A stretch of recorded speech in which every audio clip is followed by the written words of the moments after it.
A Study in Scarlet by Arthur Conan Doyle. Part 1. Being a reprint from the reminiscences of John H. Watson, M.D., late of the Army Medical Department. Chapter 1. Mr. Sherlock Holmes. In the year 1878, I took my degree of Doctor of Medicine of the University of London, and proceeded to Netley to go through the course prescribed for surgeons in the army. Having completed my studies there, I was duly attached to the 5th Northumberland Fusiliers as assistant surgeon. The regiment was stationed in India at the time, and before I could join it, the Second Afghan War had broken out. On landing at Bombay, I learned that my corps had advanced through the passes and was already deep in the enemy's country. I followed, however, with many other officers who were in the same situation as myself, and succeeded in reaching Kandahar in safety, where I found my regiment and at once entered upon my new duties. The campaign brought honors and promotion to many, but for me it had nothing but misfortune and disaster. I was removed from my brigade and attached to the Berkshires, with whom I served at the fatal Battle of Maiwand. There I was struck on the shoulder by a jezail bullet, which shattered the bone and grazed the subclavian artery. I should have fallen into the hands of the murderous Gadzis had it not been for the devotion and courage shown by Murray, my orderly, who threw me across a pack-horse and succeeded in bringing me safely to the British lines. Worn with pain and weak from the prolonged hardships which I had undergone, I was removed, with a great train of wounded sufferers, to the base hospital at Peshawar. Here I rallied, and had already improved so far as to be able to walk about the wards, and even to bask a little upon the veranda, when I was struck down by enteric fever, that curse of our Indian possessions. For months my life was despaired of, and when at last I came to myself and became convalescent, I was so weak and emaciated that a medical board determined that not a day should be lost in sending me back to England. I was dispatched, accordingly, in the troopship Orontes, and landed a month later on Portsmouth jetty, with my health irretrievably ruined, but with permission from a paternal government to spend the next 9 months in attempting to improve it. I had neither kith nor kin in England, and was therefore as free as air, or as free as an income of 11 shillings and 6 pence a day will permit a man to be. Under such circumstances, I naturally gravitated to London, that great cesspool into which all the loungers and idlers of the empire are irresistibly drained. There I stayed for some time at a private hotel in the Strand, leading a comfortless, meaningless existence, and spending such money as I had, considerably more freely than I ought. So alarming did the state of my finances become that I soon realized that I must either leave the metropolis and rusticate somewhere in the country, or that I must make a complete alteration in my style of living. Choosing the latter alternative, I began by making up my mind to leave the hotel and to take up my quarters in some less pretentious and less expensive domicile. On the very day that I had come to this conclusion, I was standing at the Criterion bar, when someone tapped me on the shoulder, and turning round I recognized young Stamford, who had been a dresser under me at Bart's. The sight of a friendly face in the great wilderness of London is a pleasant thing indeed to a lonely man. In old days Stamford had never been a particular crony of mine, but now I hailed him with enthusiasm, and he, in his turn, appeared to be delighted to see me. In the exuberance of my joy, I asked him to lunch with me at the Holborn, and we started off together in a hansom. "Whatever have you been doing with yourself, Watson?" he asked in undisguised wonder as we rattled through the crowded London streets. "You are as thin as a lathe and as brown as a nut." I gave him a short sketch of my adventures, and had hardly concluded it by the time that we reached our destination. "Poor devil," he said commiseratingly, after he had listened to my misfortunes.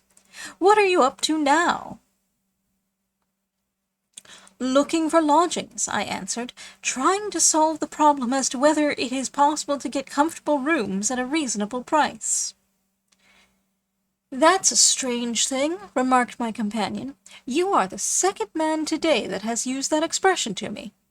"And who was the first?" I asked. "A fellow who is working at the chemical laboratory at the hospital.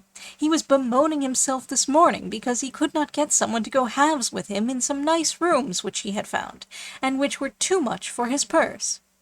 "By Jove!" I cried. "If he really wants someone to share the rooms and the expense, I am the very man for him. I should prefer having a partner to being alone." Young Stamford looked rather strangely at me over his wine-glass. "You don't know Sherlock Holmes yet," he said. "Perhaps you would not care for him as a constant companion." "Why, what is there against him?" "Oh, I didn't say there was anything against him. He is a little queer in his ideas, an enthusiast in some branches of science. As far as I know, he is a decent fellow enough." "A medical student, I suppose?" said I. "No. I have no idea what he intends to go in for. I believe he is well up in anatomy, and he is a first-class chemist, but as far as I know, he has never taken out any systematic medical classes. His studies are very desultory and eccentric, but he has amassed a lot of out-of-the-way knowledge which would astonish his professors." "Did you never ask him what he was going in for?" I asked.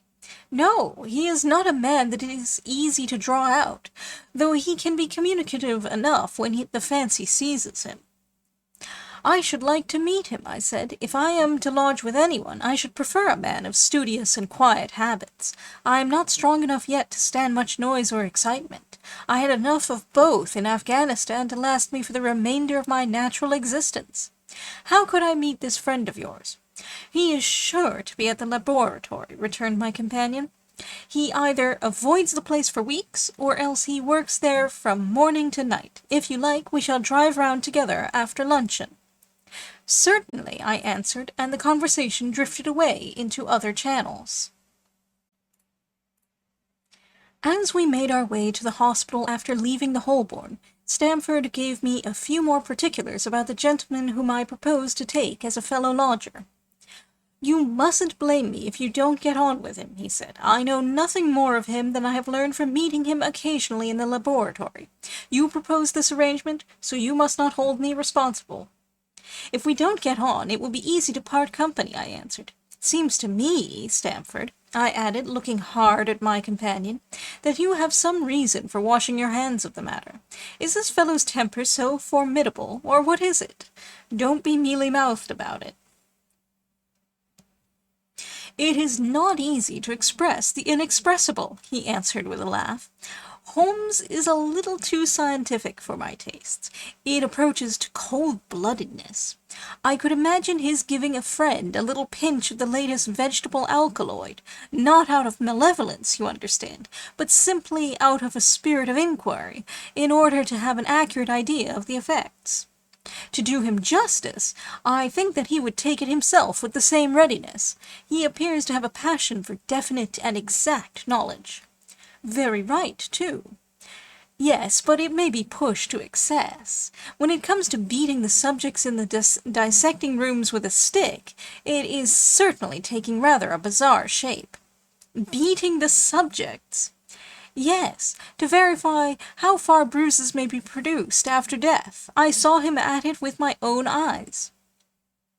"And yet you say he is not a medical student?"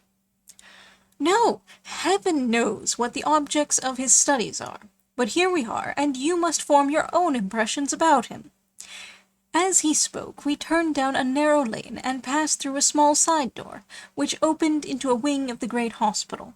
It was familiar ground to me, and I needed no guiding as we ascended the bleak stone staircase and made our way down the long corridor, with its vista of whitewashed wall and dun-colored doors. Near the further end of a low arched passage branched away from it and led to the chemical laboratory. This was a lofty chamber, lined and littered with countless bottles. Broad, low tables were scattered about, which bristled with retorts, test tubes, and little Bunsen lamps, with their blue, flickering flames. There was only one student in the room, who was bending over a distant table, absorbed in his work. At the sound of our steps, he glanced round and sprang to his feet with a cry of pleasure. "I've found it! I've found it!" he shouted to my companion, running towards us with a test tube in his hand. "I have found a reagent which is precipitated by hemoglobin, and by nothing else." Had he discovered a gold mine, greater delight could not have shone upon his features. "Dr. Watson, Mr. Sherlock Holmes," said Stamford, introducing us. "How are you?" he said, cordially, gripping my hand with a strength for which I should hardly have given him credit. "You have been in Afghanistan, I perceive." "How on earth did you know that?" I asked, in astonishment. "Never mind," said he, chuckling to himself. "The question now is about hemoglobin. No doubt you see the significance of this discovery of mine?" "It is interesting chemically, no doubt," I answered, "but practically—" "Why, man, it is the most practical medico-legal discovery for years. Don't you see that it gives us an infallible test for bloodstains? Come over here now." He seized me by the coat sleeve in his eagerness, and drew me over to the table at which he had been working. "Let us have some fresh blood," he said, digging a long bodkin into his finger, and drawing off the resulting drop of blood in a chemical pipette. "Now, I add this small quantity of blood to a liter of water. You perceive that the resulting mixture has the appearance of pure water. The proportion of blood cannot be more than 1 in a million. I have no doubt, however, that we shall be able to obtain the characteristic reaction." As he spoke, he threw into the vessel a few white crystals, and then added some drops of a transparent fluid. In an instant, the contents assumed a dull mahogany color, and a brownish dust was precipitated to the bottom of the glass jar. "Ha ha!" he cried, clapping his hands and looking as delighted as a child with a new toy. "What do you think of that?" "It seems to be a very delicate test," I remarked. "Beautiful, beautiful! The old Guiacum test was very clumsy and uncertain. So is the microscopic examination for blood corpuscles. The latter is valueless if the stains are a few hours old. Now this appears to act as well whether the blood is old or new. Had this test been invented, there are hundreds of men now walking the earth who would long ago have paid the penalty of their crimes." "Indeed," I murmured. "Criminal cases are continually hinging upon that one point. A man is suspected of a crime months, perhaps, after it has been committed. His linen or clothes are examined, and brownish stains are discovered upon them. Are they blood stains, or mud stains, or rust stains, or fruit stains, or what are they? That is a question which has puzzled many an expert. And why? Because there was no reliable test. Now we have the Sherlock Holmes test, and there will no longer be any difficulty." His eyes fairly glittered as he spoke, and he put his hand over his heart and bowed as if to some applauding crowd conjured up by his imagination. "You are to be congratulated," I remarked, considerably surprised at his enthusiasm. "There was the case of von Bischoff at Frankfurt last year. He would certainly have been hung had this test been in existence. Then there was Mason of Bradford, and the notorious Muller, and Lefebvre of Montpellier, and Samson of New Orleans. I could name a score of cases in which it would have been decisive." "You seem to be a walking calendar of crime," said Stamford with a laugh. "You might start a paper on those lines, call it the Police News of the Past." "Very interesting reading it might be made, too," remarked Sherlock Holmes, sticking a small piece of plaster over the prick on his finger. I have to be careful, he continued, turning to me with a smile, for I dabble with poisons a good deal. He held out his hand as he spoke, and I noticed that it was all mottled over with similar pieces of plaster, and discolored with strong acids. "We came here on business," said Stamford, sitting down on a high three-legged stool, and pushing another one in my direction with his foot.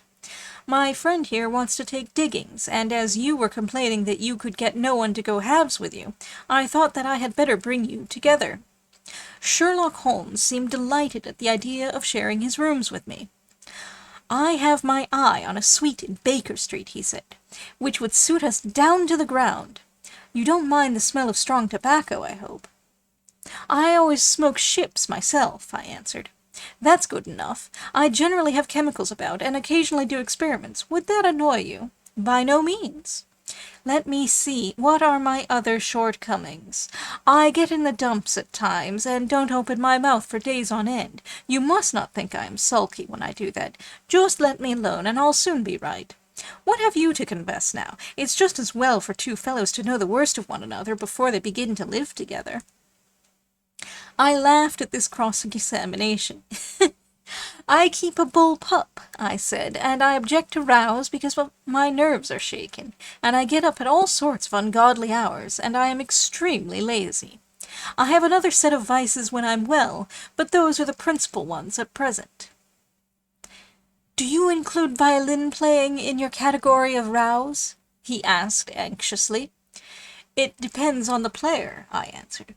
"A well-played violin is a treat for the gods. A badly played one—" "Oh, that's all right," he cried with a merry laugh. "I think we may consider the thing as settled. That is, if the rooms are agreeable to you." "When shall we see them?" "Call for me here at noon tomorrow, and we'll go together and settle everything," he answered. "All right, noon exactly," said I, shaking his hand. We left him working among his chemicals, and we walked together towards my hotel. "By the way," I asked suddenly, stopping and turning upon Stamford, "how the deuce did he know that I had come from Afghanistan?" My companion smiled an enigmatical smile. "That's just his little peculiarity," he said. "A good many people have wanted to know how he finds things out." "Oh, a mystery, is it?" I cried, rubbing my hands. "This is very piquant. I am much obliged to you for bringing us together. The proper study of mankind is man, you know." "You must study him, then," Stamford said, as he bade me good-bye. "You'll find him a knotty problem, though. I'll wager he learns more about you than you about him. Good-bye." "Good-bye," I answered, and strolled on to my hotel, considerably interested in my new acquaintance.